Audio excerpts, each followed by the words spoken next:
Ram Ram post master साहब। का हाल बा गोविंद भाई? अब का हाल बताई, यहाँ मर मर के लड़का के खेत बाड़ी बेच के पैसा भेजता नहीं और ये देखा चौन चिट्ठी भेज ले बा, ओकरा के पैसे मिलबे ना कईल। गोविंद भाई हम तोरा चिट्ठी के पता लगाओ तनी। तोहरा पता लगावे तक लड़का के परीक्षा निकल जाई। हमरे भाग फूटल बा ससुरा।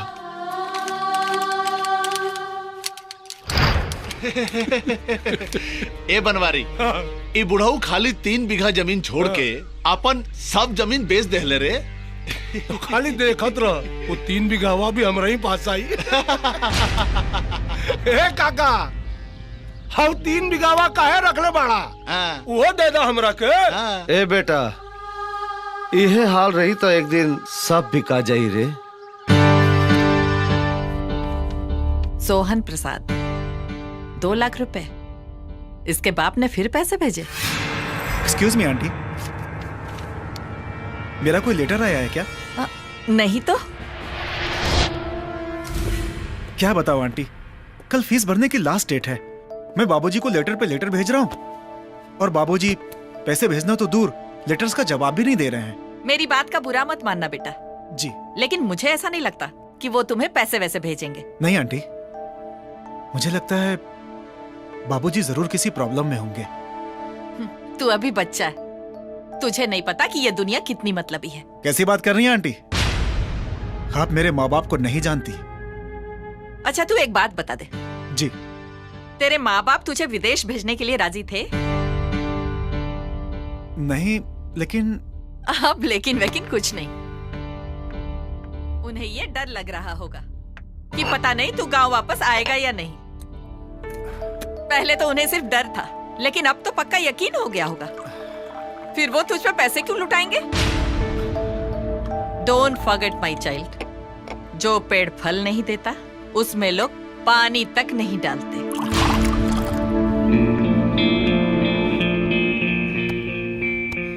डोंट वरी बेटा, मैं तुझे पैसे दूंगी। तेरे बाप का पैसा आए या ना आए, तू एग्जाम जरूर देगा। ये ले, पी ले, पी ले बेटा। देख बेटा, वहाँ शराब के हाथ भी मत लगे हैं। हमरा ऊपर भरोसा नहीं है कमाई तले, हम तो कसम खाता नहीं कि शराब के कभी हम हाथ भी ना लगाए। क्या सोच रहा है? ले पी।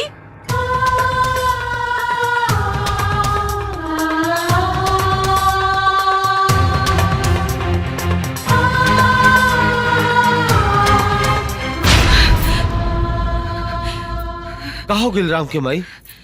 हमार मन घबराता जी, हम बड़ा खराब सपना देखनी है। हमरा सोहन के बड़ी चिंता होता जी। अरे यह सोच सोच के तो हमरो नींद नहीं खे आवत रे। पहले तो हर 15 दिन में चिट्ठी आ जात रहे, अब 6 महीना हो गए ओकर एगो चिट्ठी के दर्शन नहीं किया। अरे वो एगो दुगो और चिट्ठी भेज के देखी ना। अरे कतरा चिट्ठी लिखी, वो एगो चिट्ठी के जवाब नहीं के देत। राम के भाई, हमरा ता बुझाता कि ओकर लौटे के कौनो इरादा नहीं खे रे। कैसे बात करता नहीं जी? हमार मन कहता ना, हमार सोहन जरूर लौटी है, जरूर लौटी है। तू कुछ भी कहला, हमरा ता इहे बुझाता हमारे एहू लइका हाथ से निकल गई।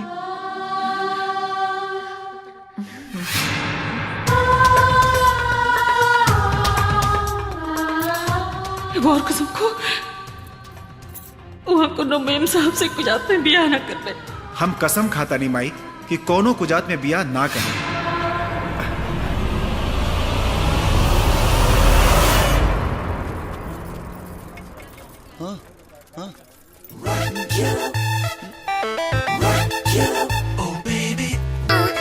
माई का हम तनी नेल पॉलिश ले ली, खत्म हो गई बा।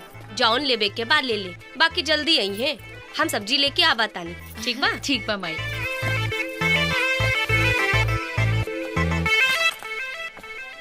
का चाहिए तोहरा के?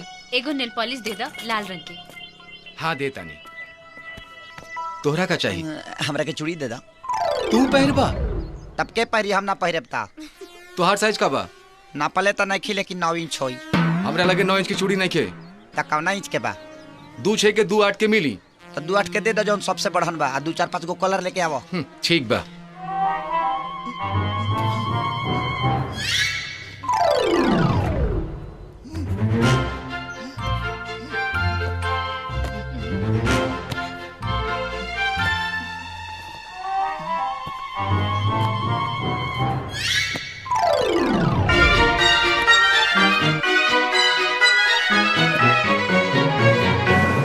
चंदा, हाँ माई जल्दी आओ। हाँ माई देर होता, घर चल। ईला तोहार चूड़ी। तू पहिर ला।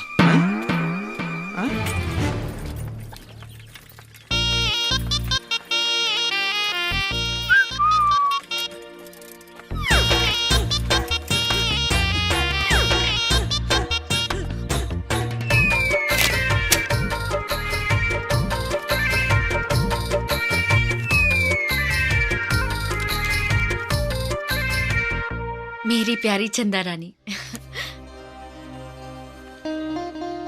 3 बजे हम मंदिर में तहार इंतजार करब। अहिया अहिया अहिया जरूर अहिया। अगर तू ना आइलू तो 3:30 बजे हम तोहरा घरे आ जाइब। हे भगवान, और कुछ लफड़ा भइल त तो बुझिया। अरे माई,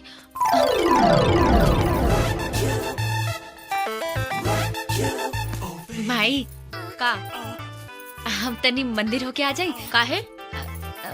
ऊ कहा ना, हमार परीक्षा शुरू होके वाला बा, यही से। ना, तू अकेले मत जा, कल हमरा साथे चलिए।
अपना दीवाना के शादी कल फिर छुई हाँ जनाना के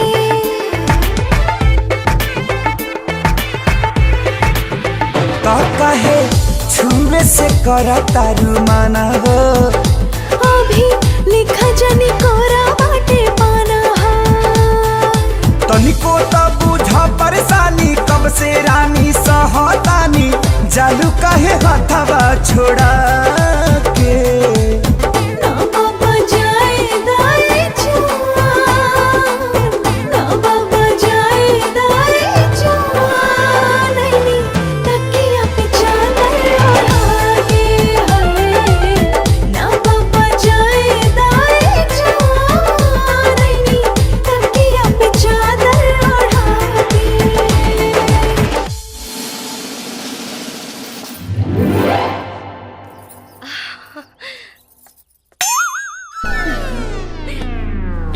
माई अरे का भइल? बाबूजी का रे?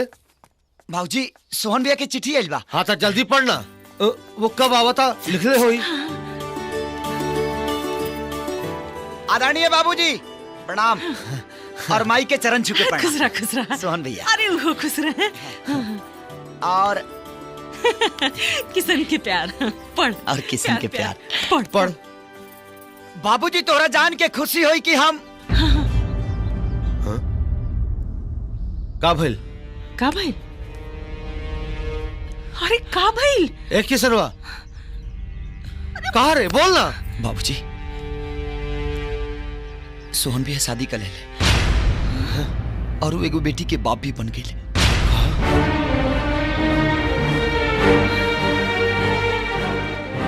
पढ़ और आगे पढ़, हमू देखल चाहता नहीं क्यों और का कारनामा कैले बा। तोहरा लोग इनके बहुत याद आवता और माई के देखे के मन करता। माई के भेज देता तो अपना पोती के देख ली। माई के यहाँ आवे खातिर 80,000 रुपया के ड्राफ्ट भेजा था और हमार फोन नंबर नीचे बा। माई के आवे के खबर हमारे के दे दे तो हम माई के लेवे खातिर एयरपोर्ट चले। रउआ लोग इनके मझिला बेटा।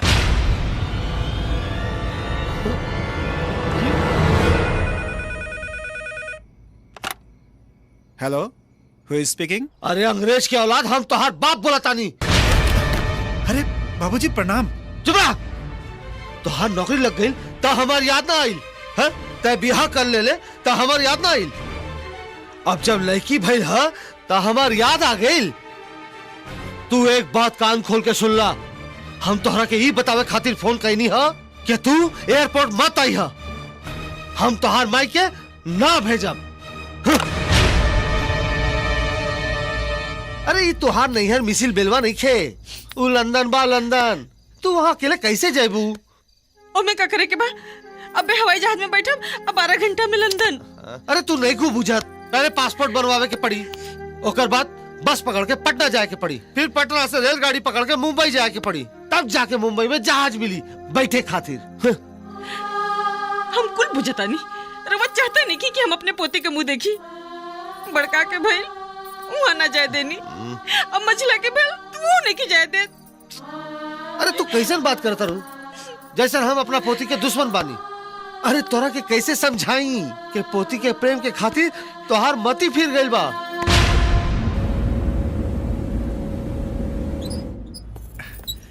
हवा माई।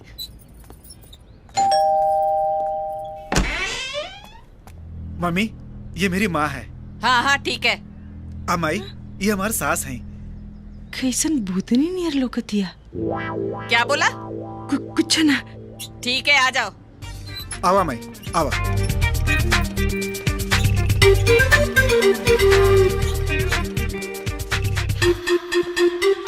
Hi darling. हाय सोनी, ये मेरी माँ है। ओह हाय। माई, ये तो हर बहू है। बहू? हाँ हाँ। लड़का से बिया कल बड़े करे? अरे नहीं माई। What did she say? Nothing, darling, nothing. कुछ भी नहीं। Okay, darling. I'm going for a basketball match. Catch you later. बिल्कुल। और हाँ, अपनी मामा को वो रूम दिखा देना, please. Bye. Bye. Bye, मामा। चला माई, तोहरा के तोहर पोती से मिला होता नहीं। माई, ये तोहर पोती। अरे वाह, अरे हमार रानी, अरे Don't touch her. सोहन, तुम अपनी माँ को समझा दो कि बच्ची को छूने से पहले हाथ तो धो ले। मायू, हम समझ गए नहीं बेटा। उतना लामे से आवता नहीं, हाथ गोड़े में तो धूल माटी लगले होगी, फिर इतना सुंदर बच्ची महिला हो जाए। हे बेटा, कहाँ हाथ गोड़ धोए के बाद? चला हमके बता दा। चला माई, हम तोरा के बाथरूम दिखा देता नहीं। अरे हमार बेटा। ए बुढ़िया, ये कुछ कपड़े हैं, धो देना। वॉशिंग मशीन चलानी आती है तुम्हें? कौन मशीन? ओफो, अब लगता है इस इडियट को मुझे ही सारा काम सिखाना पड़ेगा।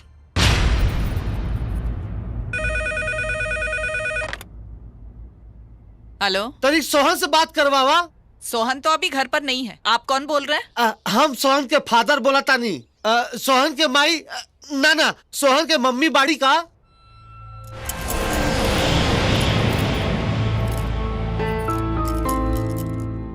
वो भी घर पर नहीं है। तुम्हारा बेटा उसे घुमाने ले गया है। अच्छा। आप कौन बोला तारू? मैं सोनी की मम्मी बोल रही हूँ। अरे तू हमारा समदिन बोला तारू का हो? What someday? फोन रखो, बाय। हेलो, काट दे इसका। Cheers. Yes, Kevin. Excuse me. Thank you. ए बुढ़िया रुक, इधर आ। कौन है यार ये? पहले तो नहीं देखा इसे। अरे नौकरानी है यार। ओ नौकरानी? हाँ। कितने पैसे देते हो इसे? पैसे वैसे कुछ नहीं डार्लिंग, क्या खाने कपड़े पे है। क्या बात कर रही है यार, लंदन में और फ्री की नौकरानी।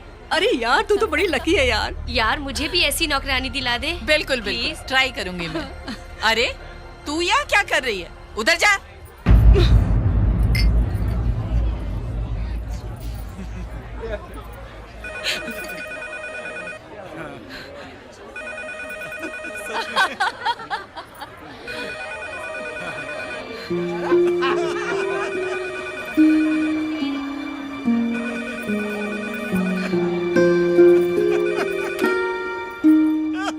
हेलो।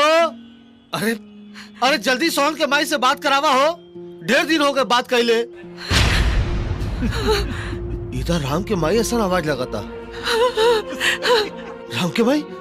अरे तोरा का हो गया राम के माई?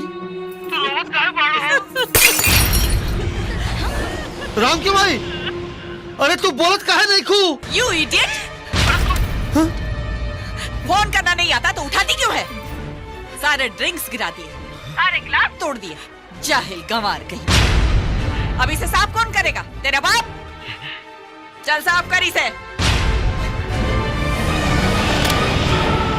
अब हमरा के सब समझ में आ गई कि राम के माई के अकेला काहे बुलावलस। अब हमरा के सब समझ में आ गई। ला काका 2 लाख रुपया धरा, घरवा के कागज दे दे आपने। हाँ इला बेटा, घर के कागजात। बेटा तू हमरा के 2 साल के समय दे दा, हम रात दिन मेहनत करके तो हर पाई पाई चुका दे। ठीक, लेकिन एक बात याद रखिए काका, 2 साल में अगर पैसा ना लौटौला ना तो घरवा कब्जिया ले बा। ए चचा, ई बतावा ई घरवा काहे गिरवी रखा तारा? लंदन जाए खातिर। लंदन काहे जाता रहा? पिछला जन्म में कोनो पाप कैले रहनी, उहे पाप धोवे खातिर जाता नहीं।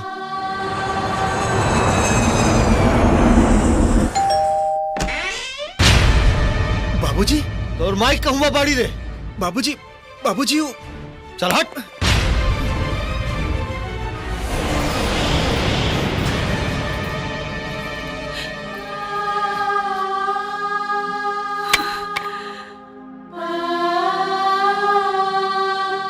कलावती,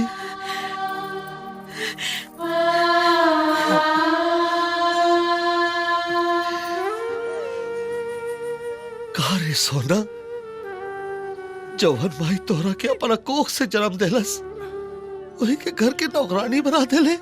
बाबूजी तू हमरा के गलत समझता रहा। हम तो तोहर पोती के देखभाल करे खातिर माई के बुलौले रहनी। बाबूजी चुप रह, अब तू हमरा के सिखाइबे? अरे चल, तोर माई 3 लड़का के जन्म देके अकेला पाल पोस के सियान कैली। अरे कबू बुलौली अपना माई के? और तय एगो लड़की पैदा करके गांव से अपन माई के बुला के नौकरानी बना दे है। अरे लड़का पाले पोसे के बेवत नहीं के तो पैदा काहे कर ले रे? बाबूजी मर गए ले तोर बाबूजी। चल जा अपन माई के सामान लेके आ। बाबूजी हमार बात तो सुन ली। ए चल, तोर सामान कहाँ बा? चल चल।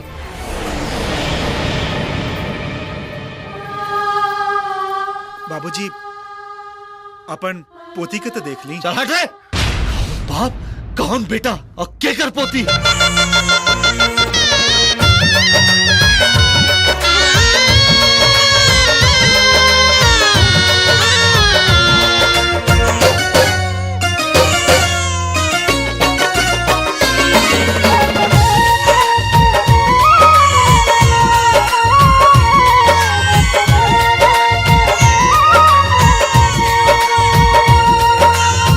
बेटा होला मूल धन, पोता पोत ब्याज हो, हर मजबूरी सब छूटत बाटे आज हो।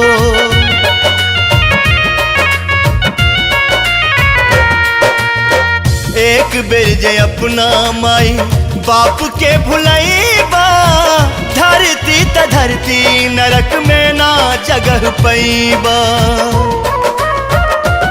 जन्मो जन्म नाही माफी मिली आपके, जन्मो जन्म नाही माफी मिली आपके।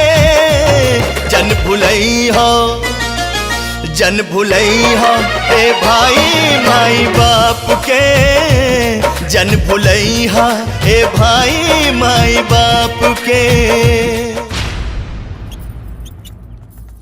भाऊजी माई ना रहा दे, कोनो जरूरत नहीं खे, चल भाग यहाँ से। ऐसे क्या बोला तेरा बाबूजी? ज्यादा प्यार मत दिखावा बेटा, तोहार लोगिन के नाटक हम अच्छा से जानता नहीं। अरे तोहार लोगिन जैसा औलाद से था कुकुर पालल अच्छा बा। अरे कुकुर काटला के तो इलाज बा, लेकिन तोहार लोगिन जैसे औलाद के काटला के कोनो इलाज नहीं खे। माई बाबूजी ऐसे काहे बोला तारे? इतना तो कबो ना बोला रहे हैं। ई का हो गइल बा बाबूजी के? आखिर हमरा से कौन गलती हो गइल बा माई? एमे तो हर कोनो गलती नहीं के बेटा। दरअसल ही दोनों भाई का गुस्सा तोरा पर उतारता रहे। एगो तो पहले ही हमने के छोड़ के चल गल रहा है, ऊपर से लंदन में हमार दुर्गति देख के इनकर विश्वास उठ गइल बा तू लोग पर से। इनकरा के लागत कि तू हमने के छोड़ के चल जाइबा। बाबूजी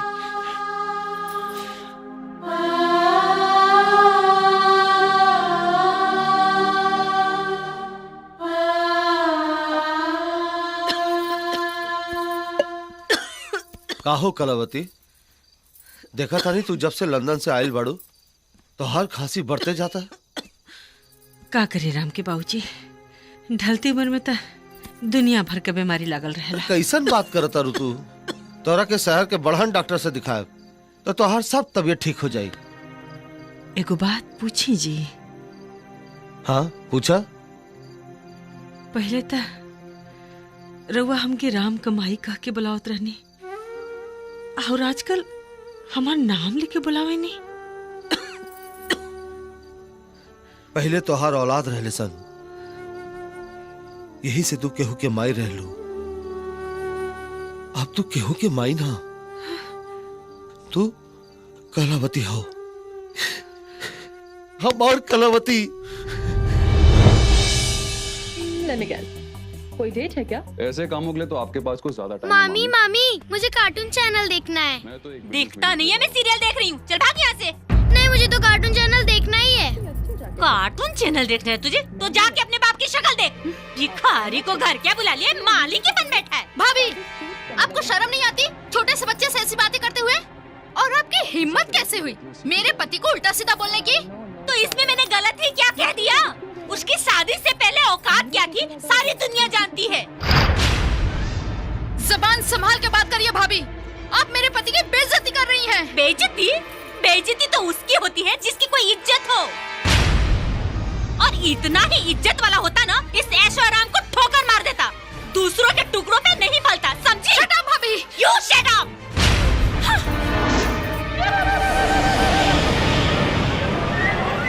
यू इडियट। हाँ मम्मी। डॉक्टर साहब, गोलू ठीक तो है ना? देखिए गोलू की हालत बहुत गंभीर है, उसे ब्लड चढ़ाना पड़ेगा।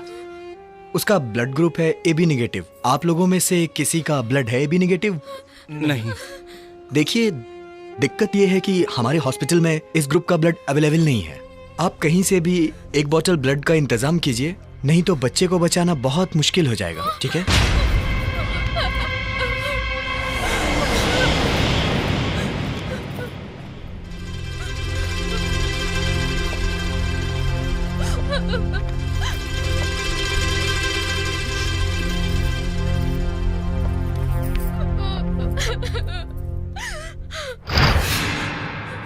अब बाबूजी के खून AB नेगेटिव है। बाबूजी, हे बाबूजी, और पोता के कपार फाट गइल बा। डॉक्टर कहता खून चढ़ावे के पड़ी और ए बी नेगेटिव ग्रुप के खून कहीं नहीं के मिलत बाबूजी। तो हम का करी? जा जाके अपना ससुर के बोल। ए बाबूजी, राउर ब्लड के ग्रुप भी ए बी नेगेटिव बाटे। अपना पोता के जान बचा ली बाबूजी। हमार पोता? अरे वो कब से हमार पोता हो गिल रे? कैसन बात करता नहीं बाबूजी, हम राउर बेटा है तो राउर पोता भइल ना। अच्छा अच्छा, उहे ना जौना के छठियार के नेवता तू हमरा देवे के भुला गेल रहले। ते हमार बेटा होते ना तो तोर माई बाप जियता की मरता ते कर खबर रखते हैं। अरे जा राम बाबू जा। गोविंद प्रसाद आजकल फोकट में काम कइल बंद कर देले बा। बाबूजी हमरा के माफ कर दी। हमार गलती के सजा अपना पोता के मत दी बाबूजी। ऐसन बात बा तो सुन, तोहार बेटा के खून देवे के खातिर हम 10,000 रुपया ले नगद।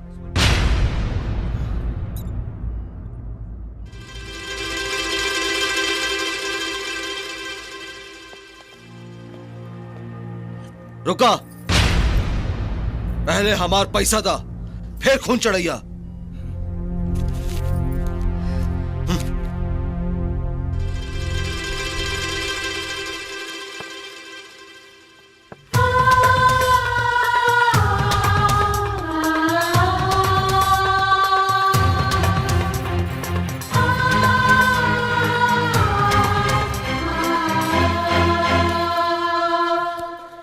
हमरा पोता की जिंदगी खातिर दुआ करा लो।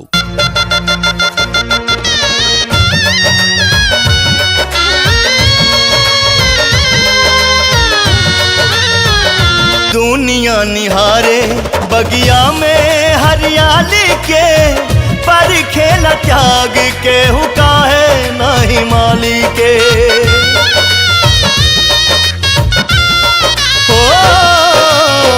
माई बाप के दिल जब तोह से दुखाई, तोहरो भी बेटा एक दिन तोह के रुआई।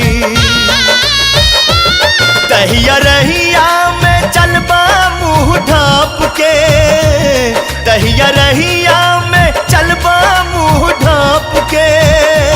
जन भुलैया जन भुलैया ए भाई माई बाप के, जन भुलैया ए भाई माई बाप के। सोनी, सोनी, सोनी। Yes darling. मेरे शेयर डॉक्यूमेंट्स कहाँ हैं यार? मिल नहीं रहे। ममा के ड्रॉअर में होंगे, देख लो।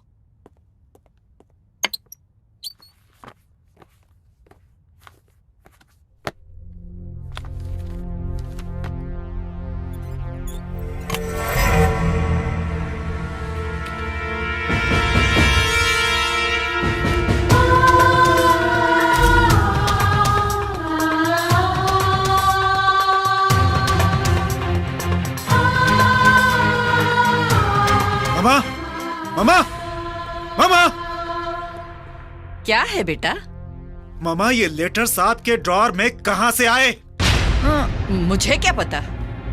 सच सच बताइए मामा, ये लेटर्स आपने छुपाए थे ना वहाँ पर? What nonsense! मुझे क्या जरूरत पड़ी है तेरे बाप के लेटर छुपाने की? तो फिर आपको कैसे मालूम कि ये लेटर्स मेरे पिताजी के हैं?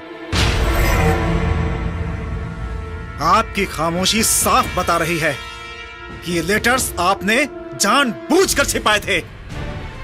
ए! मेरे घर में रह के मुझे आंखें दिखा रहा है? मुझे ये फालतू के बकवास सुनने की आदत नहीं है। आप इसे फालतू बकवास कह रही हैं?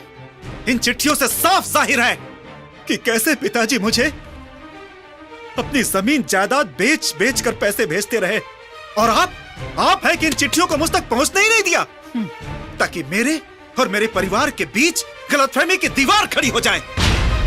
आज आपकी वजह से मैंने अपने देवता जैसे माँ बाप को खो दिया, और आप इसे बकवास कह रही हैं। मेरी इस गलती के लिए शायद मेरे माँ बाप मुझे माफ कर दें, लेकिन मैं खुद को कभी माफ नहीं कर पाऊंगा। कितनी नीच और गिरी हुई हरकत की है आप लोगों ने। स्टॉप इट मिस्टर सोहन, ये बात भूलो कि तुम मेरी मामा से बात कर रहे हो।